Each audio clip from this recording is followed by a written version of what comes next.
3 invités avec nous chaque soir pour décrypter les mouvements de la planète marché. Benoît Vesco est à nos côtés, le président de Delubac Asset Management. Bonsoir Benoît. Bonsoir Grégoire. Merci d'être là. Merci à Hervé Gouletker d'être avec nous également. Bonsoir Hervé.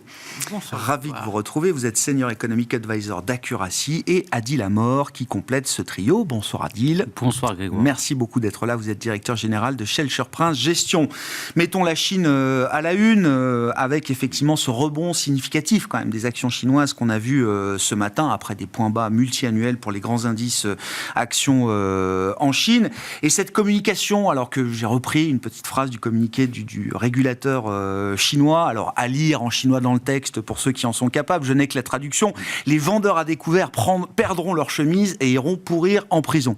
On voit bien quand même l'agressivité de la communication des autorités de régulation en Chine qui montre quand même un sentiment d'urgence à stabiliser. Alors, je ne parle même pas de la croissance, je parle des marchés financiers, là, Adil. On est dans ce moment où il y avait une urgence à mettre un plancher sur les marchés financiers chinois.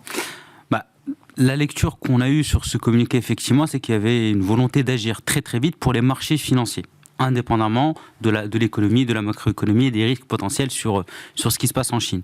Parce qu'il ne faut pas l'oublier, et on l'évoquait juste avant Grégoire, c'est depuis l'existence de l'indice phare en Chine, en fait, on a détruit de la valeur. Donc il y a des mesures, ce que j'appelle techniques, c'est très bien. Maintenant, fondamentalement, à la question, je pense que tout le monde se pose, est-ce que la Chine est investissable ? Moi, je pense quand même qu'il y a, on va dire, des problématiques beaucoup plus profondes en termes de transparence, en termes de confiance aussi à réinstaurer. On en a vu passer quand même un certain nombre d'événements en Chine, sur l'immobilier, les structures aussi actionnariales qui sont logées au Caïman et qui peuvent disparaître du jour au lendemain. Bref, pour moi, il y a encore un petit peu de temps avant de commencer à regarder en détail les actions chinoises du mois. C'est-à-dire que pour des investisseurs effectivement de long terme, mettons de côté la hot money, pour des investisseurs de long terme, le compte n'y est pas. C'est pas ce genre de mesure qui va redonner de l'appétit ou de l'intérêt, même un intérêt, j'allais dire presque tactique, pour quelques mois vis-à-vis des actions chinoises. Pour moi et pour nous chez Schelcher, il nous faut d'abord un confort sous le plan macroéconomique. Sur le plan politique, macroéconomique, et un gage de transparence pour analyser des choses. Voilà. On aime bien les aspects fondamentaux. Aujourd'hui, on attend de voir, d'être rassuré avant de pouvoir, on va dire, bénéficier de ces mesures techniques. Maintenant, sur le plan tactique, 1 semaine, 2 semaines, 3 semaines, il y a forcément des coups à faire. Mais sur le plan long terme, il y a encore un peu d'éléments à attendre. Ouais. Mais c'est-à-dire concrètement, qu'est-ce qu'on peut attendre ? Je ne sais pas qu'ils se remettent à publier des statistiques, par exemple. Ils en publient quasiment plus, par rapport à ce qu'ils ont publié. Non, mais par exemple... Des statistiques qui soient publiées, aussi la manière d'investir aussi dans les actions chinoises.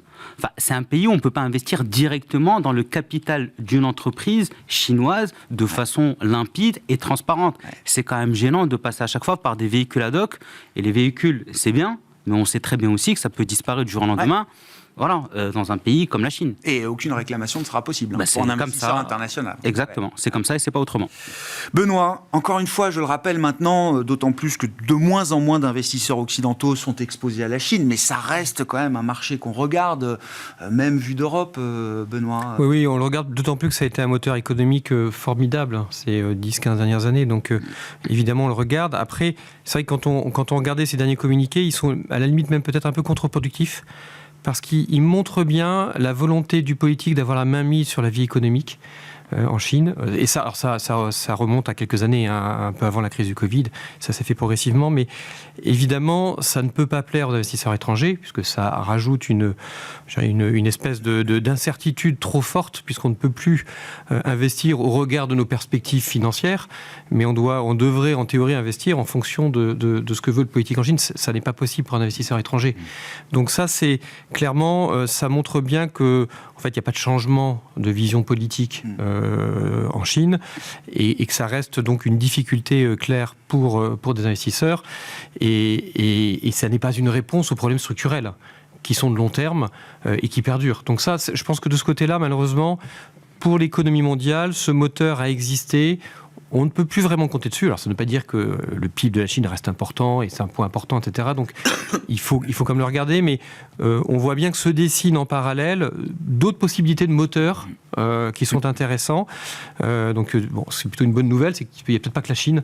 Dans la sphère émergente, notamment. Dans la sphère émergente, on a tous beaucoup regardé l'Inde et notre président qui est allé en Inde, c'est pas un hasard, parce qu'on voit bien que d'autres leaders peuvent émerger. Alors, tout ça reste à confirmer et c'est des réalités beaucoup plus complexes que ce qu'on connaît dans nos pays. Mais en tout cas, ça reste de ce côté-là. Je pense qu'il y a aussi une petite zone d'espoir. C'est-à-dire qu'il y aura peut-être d'autres moteurs qui se sont déjà un peu allumés, qui peuvent se confirmer et qui permettront à la croissance mondiale quand même de retrouver un peu de couleur. Parce que pour le moment, on est vraiment dans une zone trop faible, clairement. On est. Alors ça s'appellerait de la quasi-récession en fait, les niveaux de croissance qu'on a au niveau mondial. Oui. La Chine sous 5 ou 4%, oui, effectivement. C'est pas du tout au niveau qu'il faudrait. C'est une Chine qui est en récession, sur des standards qu'on pourrait avoir chez nous. Hervé, pourquoi est-ce que c'était important, là, maintenant, d'agir et d'arrêter l'hémorragie sur le plan, encore une fois, des marchés d'actifs, des marchés d'actions et des marchés financiers chinois spécifiquement ? Je suis assez d'accord avec Benoît. On est à un moment très politique en Chine. On voit bien que les Chinois essaie de réduire la tension avec les États-Unis. Et dans le sillage, il faut réduire la tension avec les investisseurs étrangers. On sait qu'en termes d'investissement direct, ils sont sortis. En termes d'investissement de portefeuille, il y a une énorme prudence. Et en fait, le symbole de ce qui resterait d'économie de marché en Chine, c'est quand même les marchés de capitaux. Et donc, en fait, il faut bien qu'on ait des marchés de capitaux qui envoient des messages qui ne soient pas pessimistes, qui ne soient pas sinistres, parce qu'il faut que tout ça soit aligné. Donc, il y a un message politique qui est de dire, pour le moment, nous, Chinois, on a intérêt à s'entendre avec l'Occident parce que, technologiquement, en termes d'expérience, on a besoin du reste du monde. Et d'ailleurs, c'est pour ça qu'ils essaient de s'entendre un peu moins mal avec les Américains. Ils font un peu la danse du ventre aux Européens. Tout ça, c'est la même histoire, mais on est dans le politique. Du côté de l'économique, en fait, il y a une espèce de contraste. Quand on voit la stratégie de moyen terme de la Chine, elle est très cohérente et elle pourrait d'ailleurs être un exemple pour le reste du monde. Les Chinois nous disent avoir un modèle tiré par l'investissement en infrastructure, par les exportations, par la construction. Tout ça, c'est fini. On veut mettre en place un nouveau modèle où il y aura une demande intérieure plus équilibrée, comprendre investissement en équipement, consommation, où il y aura du secteur manufacturier parce que c'est la clé de la compétitivité et évidemment de la transition énergétique parce que c'est une nécessité. Donc le modèle de moyen terme, ils l'ont. Le problème, c'est qu'à court terme, ils sont complètement coincés. Il n'y a pas de confiance, ni des entreprises privées, ni des ménages. La construction, il y a 10 ans, ça croissait à 10% l'an. Aujourd'hui, ça recule de 10% l'an. La construction, stricto sensu, c'est 7 points de PIB, mais si vous prenez tout ce que ça entraîne autour, ça peut monter très haut. Lorsque ça croissait très vite, ça pouvait faire 25 points de contribution au PIB. Donc c'était très important. Et ils ont ça, ils ont plein de dettes partout, à tous les étages. Et donc, en fait, à court terme, la gestion de l'économie, c'est très compliqué. Et en fait, là où ils auraient un peu de degré de liberté, c'est sur la confiance. Mais ça impliquerait de donner plus d'autonomie aux entreprises privées, aux ménages. Et en fait, c'est tellement peu dans l'esprit du parti État aujourd'hui que le court terme est compliqué. Donc, en fait, ils essaient d'avoir un habillage plus politique de leur court terme. Donc on dit, regardez, on fait des bonnes choses, on prend de bonnes initiatives. Besoin de rester attractif quand même dans une certaine mesure. En espérant que ça crée un petit peu de confiance. Mais je pense qu'à court terme, la marge de manœuvre est limitée, sauf à changer de politique complètement. Et comme il faut bien aligner le court terme et le moyen terme, ils ont une vraie difficulté. Est-ce que les difficultés de la Chine remettent en cause l'investissement émergent dans son ensemble pour une année comme 2024, par exemple, Adil, ou est-ce qu'on réfléchit quand même à des stratégies tournées vers les émergents en mettant l'éléphant chinois peut-être de côté désormais? Alors moi personnellement, la Chine, je la mets en dehors des marchés émergents. D'accord. Ça, c'est un mastodonte à part. C'est un gros bloc. D'accord. Voilà, c'est problématique, qui mérite c'est sujet. un statut et une stratégie à part, si je puis dire. Pour toutes les raisons qu'on vient d'évoquer, et je suis totalement en phase avec mes collègues ici. Maintenant, dans le monde émergent, on a parlé de l'Inde. L'Inde, tout est au plus haut. Le PIB, les marchés, les taux sont plus bas, les obligations, le marché du crédit, la transition énergétique qui explose en Inde. Il y a des boîtes avec des ambitions qui sont juste stratosphériques. L'Amérique du Sud aussi, il y a un certain nombre de choses qui se passent. Les marchés obligataires, en plus, dans ces pays-là, il s'avère que le monde émergent a réagi très très très vite face à une vague potentielle inflationniste pour éviter les erreurs du passé.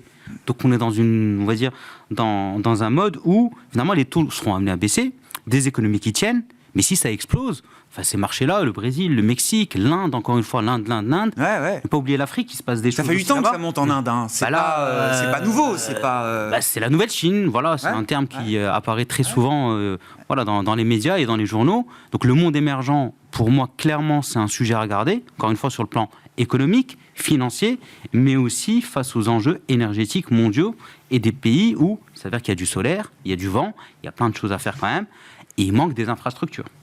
Voilà. Oui, bien sûr, oui, il y a des choses à faire, effectivement, avec plein de classes d'actifs qui permettent, justement, j'imagine, de s'exposer aux thèmes émergents. D'accord avec ça, Benoît? Encore une fois, on n'est pas sur le cœur d'une allocation, j'imagine. C'est plutôt toujours de la diversification, mais ça reste utile, ça reste intéressant. Est-ce que ça l'est particulièrement, d'ailleurs, en ce moment, ou pas? Non, c'est clair qu'il faut toujours être diversifié, donc ça reste une part des portefeuilles.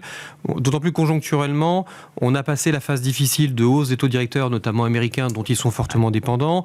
On va quand même enfin, on en parle tous, enfin à un moment donné rentrer dans ce fameux cycle de baisse, ce qui sera une phase favorable. Ils ont plutôt bien géré globalement cette phase de hausse autodirecteur qui généralement cause des dégâts plus forts sur les pays émergents, ce qui n'a pas été le cas. On n'a pas revu les fragilités ou les vulnérabilités du cycle précédent. Tout à fait. Et là, on va rentrer dans une phase qui sera plus naturellement porteuse. Donc voilà, de ce côté-là, avoir une poche en diversification, c'est totalement naturel, évidemment. Sur une cinquantaine de grandes banques centrales, je voyais qu'on a 2 mois consécutifs où les baisses de taux l'emportent sur les hausses de taux. Alors, ce n'est pas encore pour la Fed et la BCE.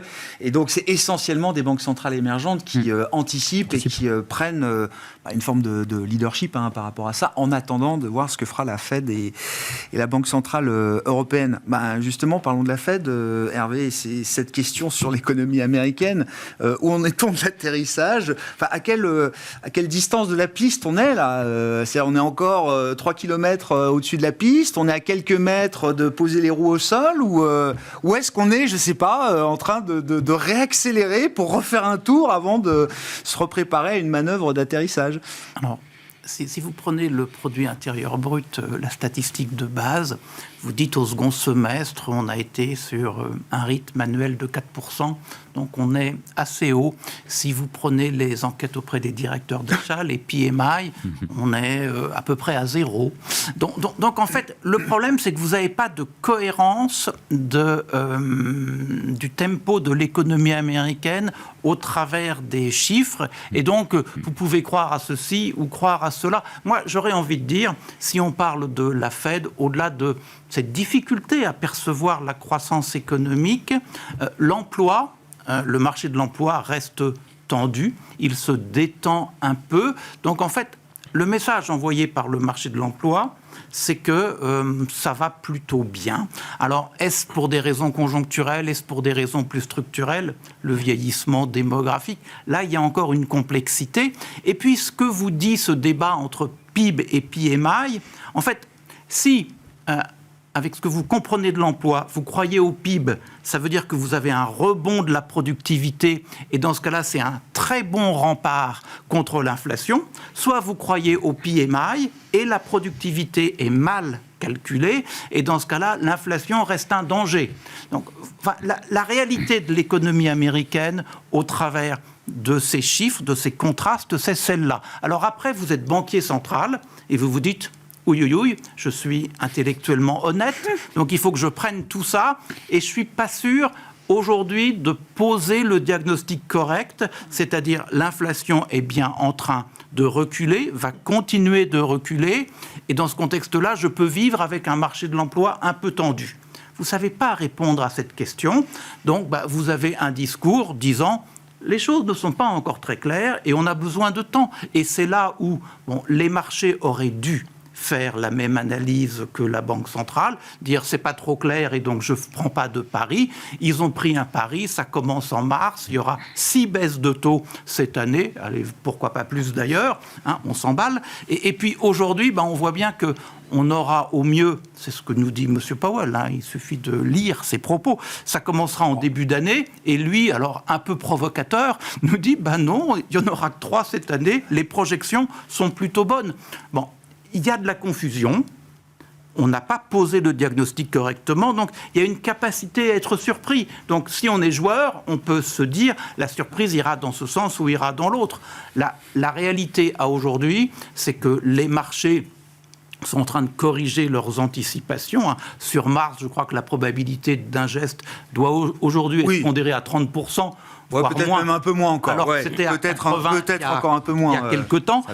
Donc en fait, donc il y a une volatilité. Mars, c'est face, je suis d'accord avec vous, mais le marché reste persuadé que la Fed en fera beaucoup plus que ce qu'elle dit aujourd'hui. Mais en fait, c'est possible, mais l'inverse, c'est aussi possible. Et donc, c'est pour ça que ça tient du pari. Et donc, en termes de positionnement de marché, il faut être terriblement joueur et agile, quoi. Parce que faire une anticipation à 6 mois sur tout ça, c'est juste gonflé, quoi. C'est perturbant comme situation, presque l'incapacité à anticiper cette conjoncture américaine, cet atterrissage sans fin, ça perturbe les marchés. C'est une bonne nouvelle ou pas, en fait, c'est perturbant, oui, mais on l'a déjà vu dans des cycles précédents, cette capacité de l'économie américaine à être résiliente et à rebondir très vite aussi. Donc ça, c'est une des caractéristiques de l'économie américaine. Ça, c'est pas nouveau. Après, c'est vrai qu'on a eu cette résilience depuis la crise Covid qui est assez exceptionnelle, d'un marché qui tient et d'entreprises qui tiennent extrêmement bien leurs résultats, qui nous a tous surpris. Alors ça, c'est clair. Je vous donne juste un chiffre. L'économie américaine a rattrapé les pertes d'emploi Covid en 28 mois. Oui, en à peine 2 ans. Et 4 ans après, elle a créé 5 millions d'emplois par rapport au niveau pré-Covid. Et en 2022, on subit une hausse des taux directeurs d'une rapidité historique. Et on dirait que ça n'a rien fait sur l'économie. C'est assez exceptionnel, cette résilience. Donc ça, je pense qu'il faut aussi trouver cette source de résilience en partie dans la crise Covid. Cette fermeture de ce réservoir de non-production qui s'est déversé au fil des années jusqu'à maintenant et qui nous a permis aussi de lisser un peu. Maintenant, c'est vrai que... Alors, le marché action, qu'est-ce qu'il se dit ? Il se dit, mais de toute façon, le taux de chômage, il reste bas. Donc la consommation, elle va perdurer. Donc pourquoi s'inquiéter, tout simplement. Et c'est vrai que quand on regarde les derniers chiffres, il n'y a pas d'inquiétude majeure à avoir. Après, je crois qu'il faut, là encore, mais comme Hervé, il faut écouter Jérôme Powell. Il est assez clair dans ses discours. Il parle de 3 baisses de taux directeurs, il parle pas de 6. Et dit a priori, c'est une projection qui ne devrait pas changer au prochain meeting de mars. Exactement. Avec la mise à jour des projections des membres de la Fed. Là-dessus, il est assez clair. Et au tout début des cycles de hausse de taux directeurs, il avait dit, mais en gros, mon indicateur, un de mes indicateurs importants maintenant, ça va être le taux de chômage. Le taux de chômage, on est passé à 3,7, au plus bas on devait être 3,4, 3,5. Ouais. En début 2023, on est passé à 3,7. C'est pas un signe pour lui de déclencher un cycle de baisse des taux directeurs. Ça, c'est plutôt un signe que l'économie va bien et qu'au moindre, à la gérer, c'est le feu qui couvre, ou à la moindre allumette qu'on craque, ça repart. Donc, et puis, il a toujours ce syndrome de la Banque centrale américaine, cette mémoire du cycle Volcker, où il faut attention, si on s'emballe un peu trop vite et qu'on rebaisse trop vite, l'inflation peut repartir. Donc je pense que de toute façon, il l'a dit clairement. Moi, j'aurais même tendance à dire que c'est 3 baisses de taux directeurs, la 3e étant peut-être l'année suivante, décalée à l'année suivante, c'est pas impossible. Tournant de 2024-25. Puis on aura quasiment respecté sa parole, mais c'est plutôt ça qui nous attend. Et donc là, on va au-devant probablement après une petite phase d'euphorie qui poursuit en fait la phase d'euphorie de fin d'année qu'on voit souvent et qui n'est pas désagréable en tant qu'investisseur, il faut le reconnaître, mais et comme elle nous plaît tous, je pense qu'elle s'auto-nourrit. On va probablement au-devant du deuxième, troisième trimestre de déception sur les marchés et un espèce de retour à la réalité. D'accord.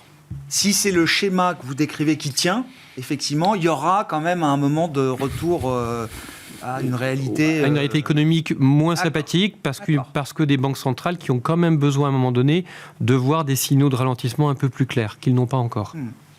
C'est intéressant parce que le marché, le schéma de marché peut changer au fur et à mesure de cette croissance américaine. Je me souviens très bien de la sortie du troisième trimestre, sortie de l'été 2023. La puissance de l'économie américaine faisait remonter les taux d'intérêt, les taux réels, et faisait baisser les actions. Et là...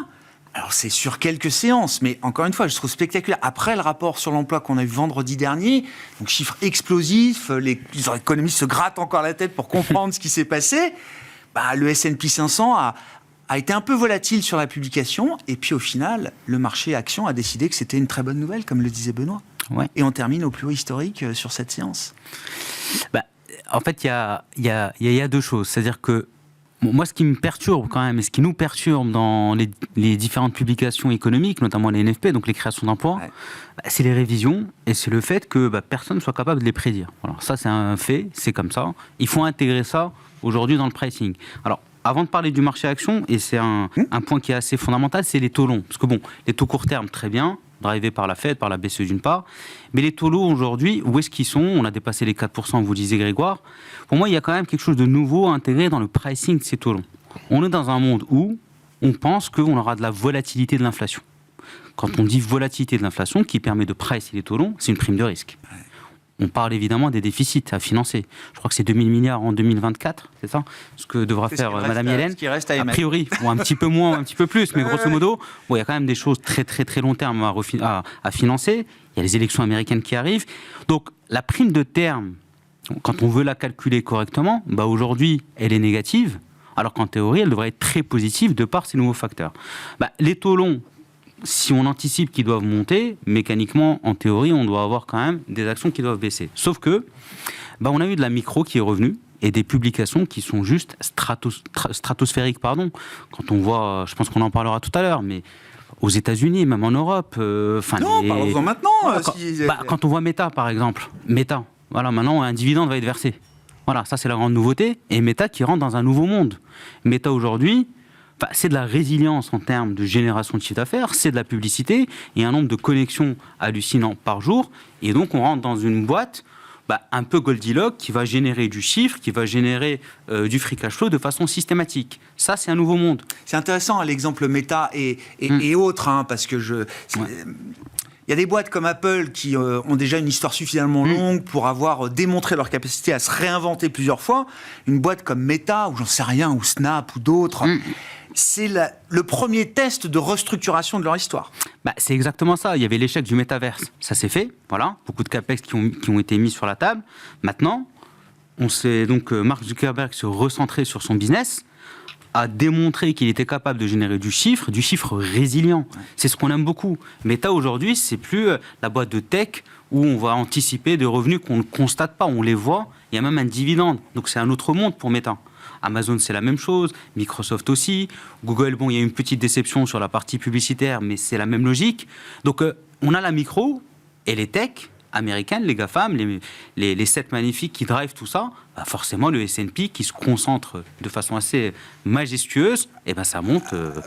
Voilà. Majestueuse ou, j'en sais rien, dangereuse. De manière... Oui, voilà. C'est ça. Ça arrive avec dangereuse également, Adil. Ouais. J'adore plaidoyer pour la big tech américaine et de ce point de vue-là, effectivement, très différent de la bulle .com, etc. Néanmoins, vous mettez le doigt dessus, il y a ce facteur de concentration, parce que maintenant, c'est même plus les Magnificent Seven, il faut peut-être mettre Tesla de côté pour un temps. J'en ai pas parlé, mais effectivement. Non, mais je veux dire, c'est encore plus concentré que ça ne l'était la semaine précédente, le mois précédent et le trimestre précédent. Pour moi, c'est le gros risque qu'on a dans ces marchés. D'accord. Encore une fois, aujourd'hui, on est dans un marché où... Donc, il faut être capable d'en avoir, mais pas trop, pas trop ou pas trop longtemps, et pouvoir être schizophrène. pour reprendre vos propos tout à l'heure, un peu paranoïaque, ou je sais pas, on peut trouver plein de termes pour le décrire, mais c'est nos marchés aujourd'hui. Ouais. Voilà, LVMH aussi en Europe, c'est un exemple édifiant. Ouais. Voilà, à 650, 660 euros, la publication, on dépasse les 750. Finalement, le relais américain par rapport à la Chine, en termes de résultats, voilà, c'est notre quotidien d'investisseur. Bon, sur la concentration de marché, toujours le même sujet, hein, ça n'a pas changé. Alors, j'ai repris les dernières données. Qu'est-ce qu'on m'a dit hier ? Le top 10 des grandes valeurs américaines représente près de 30% du poids du S&P 500. Si on va jusqu'au top 30, on arrive à la moitié du poids du S&P 500. 30 valeurs pèsent la moitié du S&P 500. Mais Adil l'a dit, c'est aussi un facteur de fragilité. Ah ouais. C'est-à-dire que ça montre aussi que les investisseurs sont un peu à court d'idées. Alors ça ne remet pas en cause les brillants business models de toutes ces entreprises, hein, qui sont des réussites incroyables, hein. Mais ça montre quand même qu'il y a peu de profondeur, qu'il y a peu d'idées, qu'il y a tout un pan de la cote qui est complètement mis de côté. Et donc ça montre aussi qu'on est probablement en fin de phase de hausse et qu'il va falloir à un moment donné rebattre les cartes. Pour moi, la logique, c'est rebattre les cartes par un retour à la réalité économique, une économie qui se remet en pause momentanément, ça ne sera pas des ralentissements forts, et qui peut permettre ensuite de repartir sur un nouveau cycle de taux, de baisse de taux, et un nouveau cycle économique. Et là, on aura plus de profondeur, plus de diversité, parce que d'autres entreprises pourront s'exprimer. Mais là, ça donne plutôt le sentiment de... Il y a des étapes, il y a une séquence, vous dites, effectivement, qu'il faut avoir en tête, et on ne peut pas passer en sautant les étapes, comme certains peut-être l'imaginent ou l'espèrent. Hein, il faut se redonner un peu de perspective. Pour le moment, on ne les a pas encore. Et ces perspectives, elles n'arriveront que par ce cycle de baisse des taux directeurs. Et là, on l'a dit tout à l'heure, les ingrédients pour les banques centrales ne sont pas encore exactement là. Il manque encore probablement 2 trimestres. Ouais.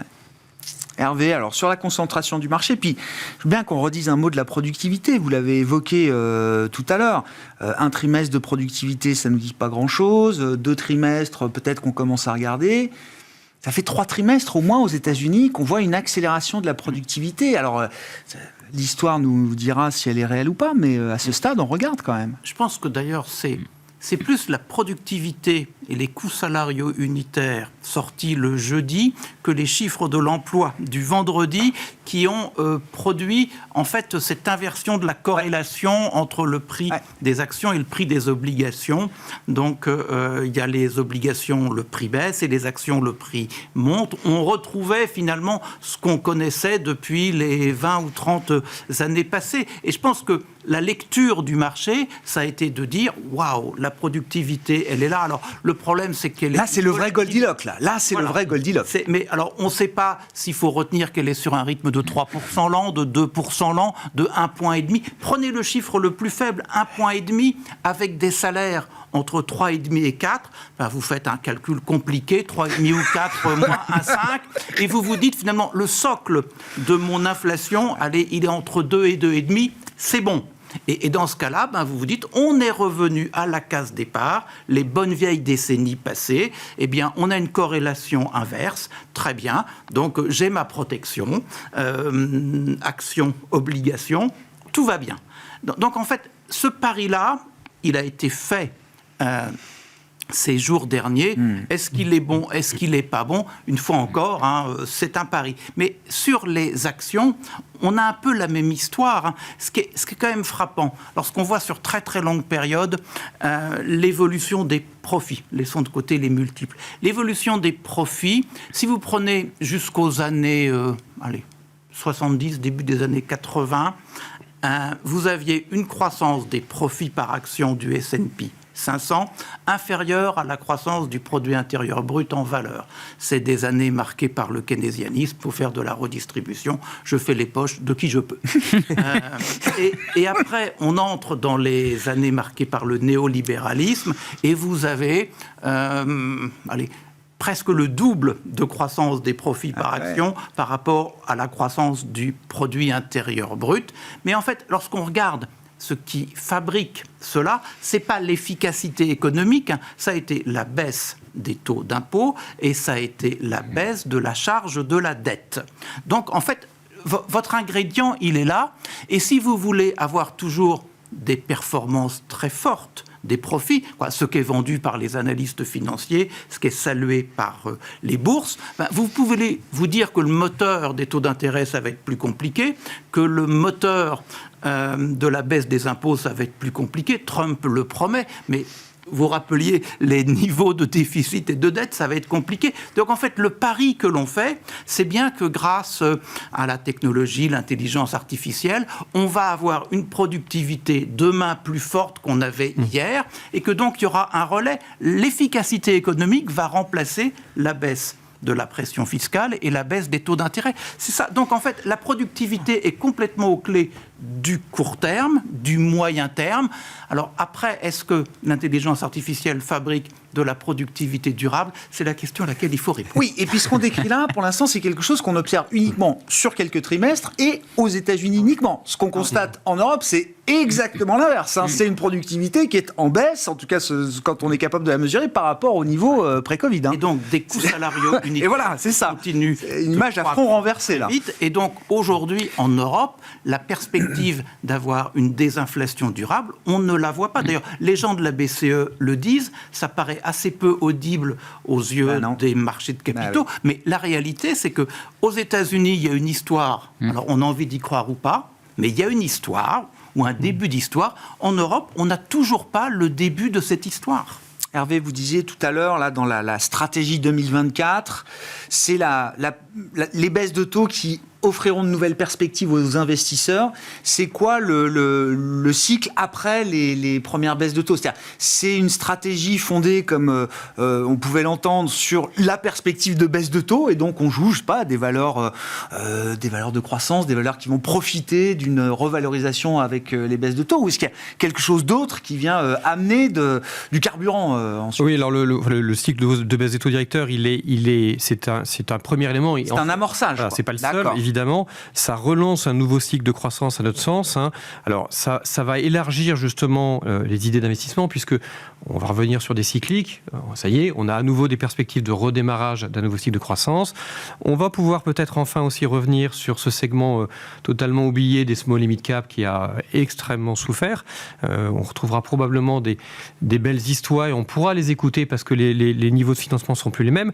Et puis surtout, plus fondamentalement, à notre sens, on amorce un nouveau cycle qui va être basé sur l'investissement des entreprises, qui est un nouveau cycle à gérer à moyen terme, c'est une dizaine d'années généralement à minima, dans un monde qui est complètement différent du monde qu'on a vécu ces 10-15 dernières années, qui est un monde plus inflationniste, probablement plus instable géopolitiquement, mais qui doit faire face à beaucoup d'enjeux et de défis à relever, notamment les défis environnementaux par exemple, c'est-à-dire que toutes ces entreprises doivent se réinventer pour faire face à ces sujets-là.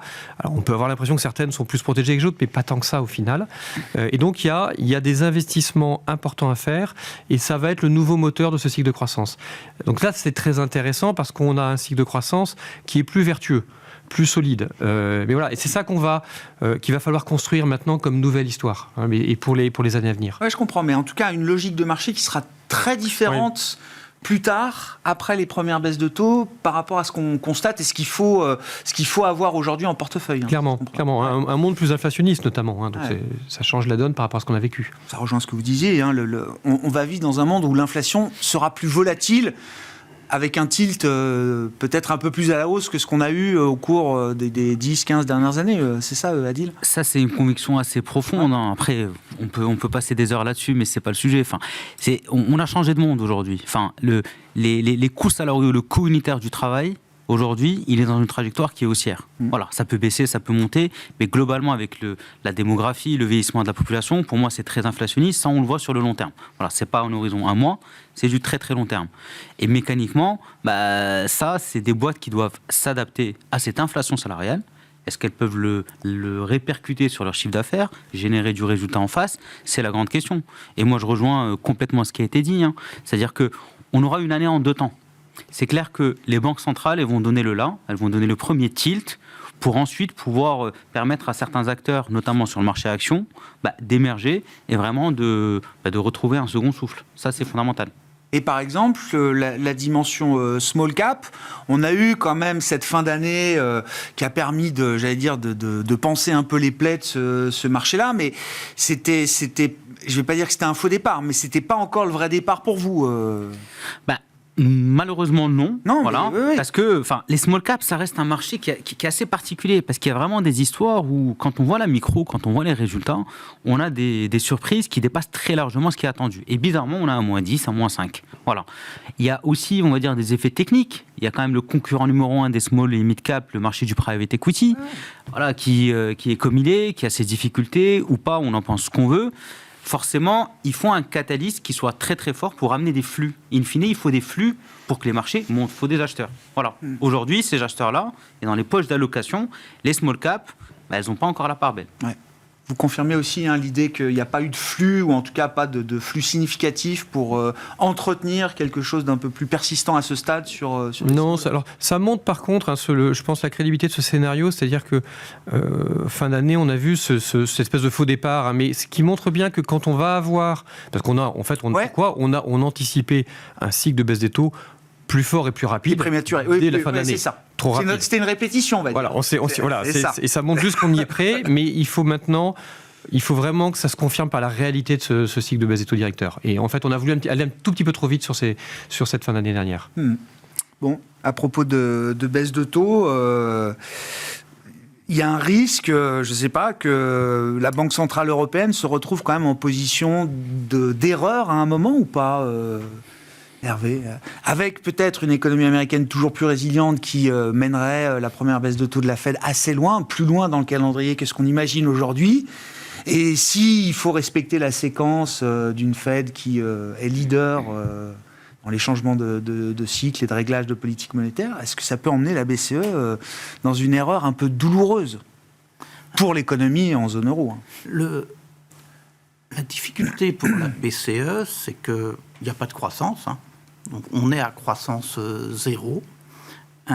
Et que l'inflation, alors elle a ralenti, mais que ce qu'il y a derrière ce ralentissement, donc on parlait des coûts unitaires du travail, eh bien ça n'envoie pas de signaux pérennes sur le ralentissement. Et donc la BCE, elle a un mandat qui est d'abord la lutte contre l'inflation, et donc elle dit « je n'y suis pas ». Ce qu'elle espère, c'est qu'à l'horizon des prochains mois, sur la productivité, sur les salaires, eh bien, il y aura des signaux plus positifs qui permettent de mettre en accord les perspectives sur l'activité et les perspectives sur les prix. Pour le moment, on n'y est pas, et comme son mandat, c'est l'inflation, on a un peu ce dialogue de sourds entre des marchés qui lui disent il faudrait que tu baisses, parce que tu vois bien que nous, ça va pas fort.